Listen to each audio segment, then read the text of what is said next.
Okay. Our dear PEMs at colleges, hear our ear. We've come along through your grace, through your care. We ever praise your glory and fame.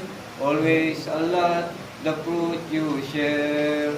Will never fail you to manifest the wisdom we quest in our heart and in our mind.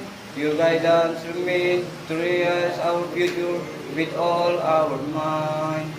Will never fail you to manifest the wisdom we quest in our heart and in our mind. Your guidance remain to realize our future with all our mind. To realize our future with all our mind. Oh,